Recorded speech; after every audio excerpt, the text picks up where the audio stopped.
Hello dear, welcome back to my channel. बच्चों, आज की वीडियो में देखिए एक अनुच्छेद जो परोपकारिता और नैतिकता पर आधारित है। बच्चों, परोपकारिता की भावना आई थिंक हर मनुष्य के अंदर होनी चाहिए। यही सबसे बड़ा धर्म है और सबसे बड़ा कर्तव्य है। अपने लिए तो हम सभी जीते हैं, हम जो भी करते हैं सब कुछ अपने लिए ही तो करते हैं। लेकिन ऐसे मनुष्य जो दूसरों के लिए जीते हैं, दूसरों के काम आते हैं, उनकी भावनाएं दूसरों के हित में होते हैं, तो ऐसा जीवन सार्थक सिद्ध होता है। आज का वीडियो भी इसी भावना को लेकर है, तो इसे देखिए, समझिए और अपनी थिंकिंग इसमें डालिए। आइए शुरू करते हैं। परोपकार का महत्व। परोपकार का महत्व। पर मतलब होता है दूसरों पर, और उपकार मतलब उपकार करना। इट मीन्स दूसरों पर जो हम उपकार करते हैं उसका क्या महत्व होता है, दूसरों पर और हमारे स्वयं पर क्या इफ़ेक्ट पड़ता है, हमें कैसा फील होता है जब हम ऐसा कोई कार्य करते हैं। तो हमारे अंदर एक अच्छी सी फीलिंग आती है, ठीक है, हमें अच्छा फील होता है। तो आप भी ऐसे कार्य कीजिए, दूसरों के काम आइए, ठीक है। तो आज का टॉपिक कुछ इसी बात को लेकर है, नैतिकता पर आधारित है, परोपकारिता पर आधारित है, ठीक है। एक ऐसा अनुच्छेद जरूर आता है जो पर्सनल क्या कहेंगे फीलिंग्स पर आधारित होता है।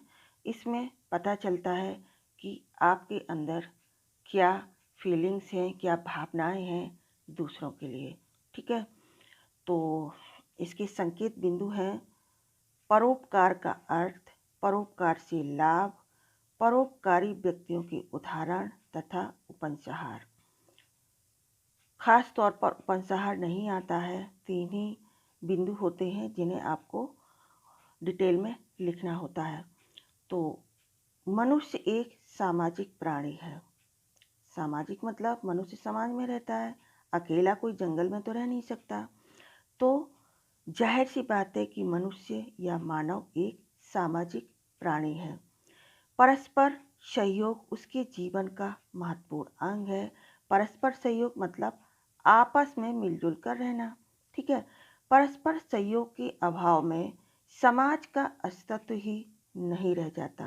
यानी कि यदि हम परस्पर सहयोग नहीं करते हैं, उसका अभाव होता है, उसकी कमी होती है, तो समाज का कोई मतलब ही नहीं रह जाता, यानी कि कोई अस्तित्व ही नहीं है, ठीक है। व्यक्ति को पग पग पर दूसरों के सहयोग और सहायता की आवश्यकता पड़ती है। व्यास जी ने कहा है, परहित साधन ही पुण्य है और दूसरों को कष्ट देना ही पाप है। यानी कि हम यदि दूसरों के काम आते, परहित मतलब दूसरों के हित में जो कार्य करते हैं, तो वो क्या है, पुण्य के समान है, ठीक है। और यदि हम दूसरों को कष्ट देते हैं तो वो पाप के समान है, ठीक है। परोपकार के समान दूसरा कोई धर्म नहीं है।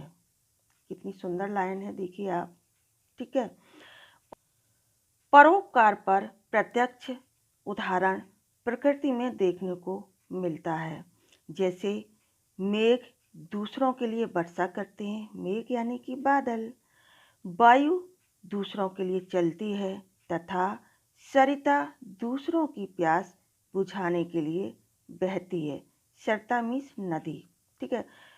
पुष्प अपनी सुगंध बिखेर कर, वृक्ष स्वयं धूप सहकर और पथिकों को छाया प्रदान करके हमें परोपकार की प्रेरणा देते प्रतीत होते हैं। पथिकों मतलब राहगीर, जो आवागमन करते हैं, आते जाते हैं, राहगीर उन्हें छाया प्रदान करते हैं, ठीक है। तो ये क्या है, प्रकृति ने कितने अच्छे उदाहरण दिए हैं कि वो अपने लिए तो कुछ नहीं मांगती है हम मनुष्यों से, उल्टा हमें भरपूर मात्रा में सहायता करती है। ठीक है, प्रकृति के बिना तो जीवन ही नहीं है। ठीक है, तो प्रकृति से हम सीख सकते हैं। ठीक है, परोपकार करने वाला मनुष्य पूज्य बन जाता है। ठीक है, जो परोपकार करता है वो पूजा जाता है। परहित के कारण गांधी जी ने गोलियां खाई। अब ये कुछ उदाहरण हैं। ठीक है, देख सकते हैं आप परोपकारी व्यक्तियों के उदाहरण। ठीक है, सुकरात ने जहर पिया तथा राजा शिव ने बाज के आक्रमण से भयभीत कबूतर की रक्षा के लिए अपने शरीर का मांस दे दिया। ये राजा शिवी के बारे में मनुष्यता पाठ में बताया गया है कविता में। ठीक है, और सुकरात ये फॉरेनर थिंकर थे। ठीक है, सुकरात। ठीक है, तो महर्षि दधीच ने मानव कल्याण के लिए स्वेच्छा मतलब अपनी इच्छा से अपनी अस्थियां दान करके संपूर्ण मानवता को वृत्तासुर के अत्याचारों से मुक्त कराया। ठीक है, अस्थियां मतलब अपना जो शरीर है, जो अस्थियां हैं अपने शरीर में जितनी भी होती हैं, ठीक है, उनका दान करके बुद्ध महावीर जैसे, बुद्ध मतलब भगवान बुद्ध, ठीक है, और महावीर स्वामी जैसे महापुरुषों ने तप्त मानवता को परोपकार का पावन मार्ग दिखाया। तप्त मतलब तपस्या के द्वारा। ठीक है, पंचशील का सिद्धांत भी परोपकार की ही देन है। हमारा कर्तव्य है कि हम इन उपकारी महापुरुषों के जीवन का अनुकरण करें। अनुकरण मतलब उनके परोपकार से हम कुछ सीखें, उन्हें अपनाएं, जो अच्छे काम उन लोगों ने किए हैं। ठीक है, अनुकरण करें। यही हमारे जीवन का सबसे बड़ा धर्म है। परंतु हमें यह परोपकार केवल सेवा की भावना को ही लेकर करना चाहिए। ठीक है, केवल सेवा की भावना को लेकर, ये नहीं कि हमने उपकार किया है और कल हमें वो उपकार उनसे वापस चाहिए, ये भावना नहीं होनी चाहिए। ठीक है, परोपकार करते समय तो हमें यह अभिमान भी नहीं होना चाहिए कि हमने व्यक्ति के लिए यह भलाई का कार्य किया है।